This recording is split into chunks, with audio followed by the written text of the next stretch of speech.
Claudine, locale per palati fini e buongustai, dove si mangia, si beve e si respira bird, Collio e Quay.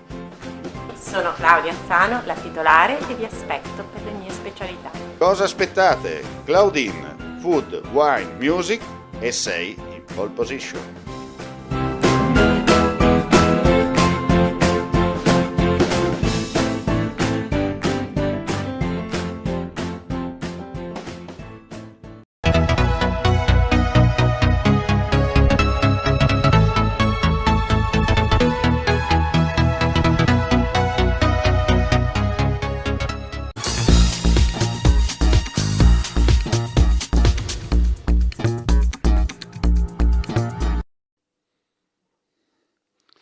Cambio di data per l'edizione 2021 della Maratonina Internazionale Città di Udine, che ritorna dopo la pausa forzata dello scorso anno e che era prevista per domenica 10 ottobre.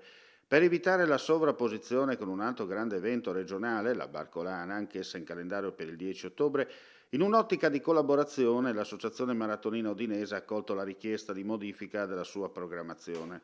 Dopo una consultazione con la Regione, per evitare il rischio di altri accavallamenti, si è optato per un anticipo. La mezza maratona si correrà dunque domenica precedente 3 ottobre, con le modalità già previste, con un tetto massimo di 500 partecipanti e senza alcun evento collaterale, per evitare il rischio di assembramenti, tranne la salita del castello, cronoscalata in Vito con 21 uomini e 21 donne, che sarà disputata la sera di sabato 2 ottobre sulla rampa che porta appunto al colle del castello. La Maratonina 2021 partirà da Piazza Primo Maggio e si svilupperà su un itinerario rinnovato. Le iscrizioni si apriranno a breve. Ne verrà data comunicazione attraverso le newsletter e i canali social collegati.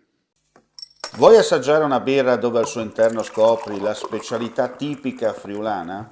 Lumi Beer, il prodotto ricavato in 20 ettari di terreno coltivato orzodistico, biodiversità, performance ambientale.